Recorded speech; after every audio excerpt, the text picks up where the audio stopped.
ইরানের পররাষ্ট্রমন্ত্রী Syed Abbas Araghchi সামাজিক যোগাযোগ মাধ্যমে মধ্যপ্রাচ্যে 2 সপ্তাহের যুদ্ধবিরতির বিষয়টি নিশ্চিত করে একটি পোস্ট দেন।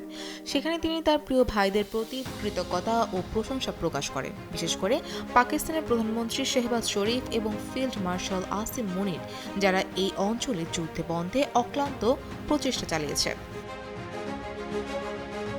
যুক্তরাষ্ট্রের প্রেসিডেন্ট ডোনাল্ড ট্রাম্প তার ট্রুথ সোশ্যাল প্ল্যাটফর্মে আরাকচির ওই পোস্টটি শেয়ার করেন, যা শান্তি আলোচনায় ইসলামাবাদের ভূমিকার প্রতি ওয়াশিংটনের সমর্থনের ইঙ্গিত দেয়। বসুন্ধরা টিস্যু, অশুদ্ধতার বিরুদ্ধে এক বিন্দুও ছাড় নয়।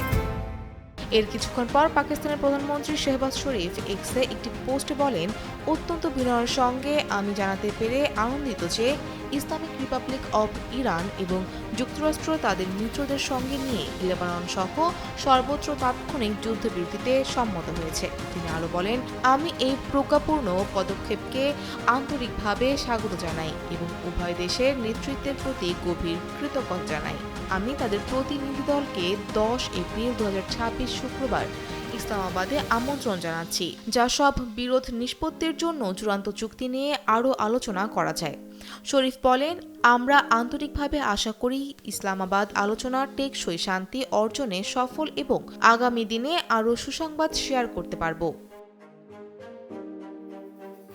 এখন প্রশ্ন হলো, কেন যুক্তরাষ্ট্র ও ইরান দুপক্ষই ইসলামাবাদের উপর আস্থা রাখে? কোনো সংঘাতে মধ্যস্থতাকারী হতে হলে একটি দেশের প্রতি উভয় পক্ষেরই আস্থা রাখা জরুরি। ইরান এখন আর তার আরব প্রতিবেশীদের ওপর পুরোপুরি আস্থা রাখতে পারে না, কারণ তাদের সঙ্গে যুক্তরাষ্ট্রের ঘনিষ্ঠ সম্পর্ক রয়েছে।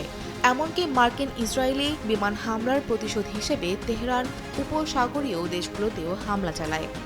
পাকিস্তান ইরানের সঙ্গে সীমান্ত ভাগ করে নেয় এবং দুই দেশের মধ্যে দীর্ঘদিনের ঘনিষ্ঠ কূটনৈতিক সম্পর্ক রয়েছে, যার ইঙ্গিত পাওয়া যায় যখন সায়েদ আব্বাস শেহজাদ শরীফ এবং আসিম মুনিরকে প্রিয় ভাই বলে উল্লেখ করেন। এছাড়া ফিলিস্তিন ইস্যুর কারণে পাকিস্তানের ইসরায়েলের সঙ্গে কোনো কূটনৈতিক সম্পর্ক নেই, এটিও ইরানের আস্থার আরেকটি কারণ। অন্যদিকে যুক্তরাষ্ট্রের সঙ্গে পাকিস্তানের সম্পর্ক গত বছর থেকে উন্নত হয়েছে।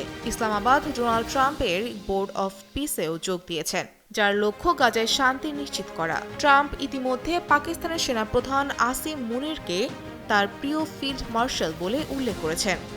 বিভিন্ন প্রতিবেদনে বলা হয়েছে, মুনিরের যুক্তরাষ্ট্র ও ইরানের প্রতিরক্ষা মহলে গভীর যোগাযোগ রয়েছে, যা এই ধরনের আলোচনায় পাকিস্তানকে বাড়তি সুবিধা দেয়। এছাড়াও পাকিস্তানের উপসাগরীয় অন্যান্য দেশের সঙ্গেও ভালো সম্পর্ক রয়েছে, যা সব পক্ষকে একসঙ্গে নিয়ে সংঘাতের সমাধান খুঁজতে সহায়তা করে। Desk report, Fouzia Fariha, টেলিসা।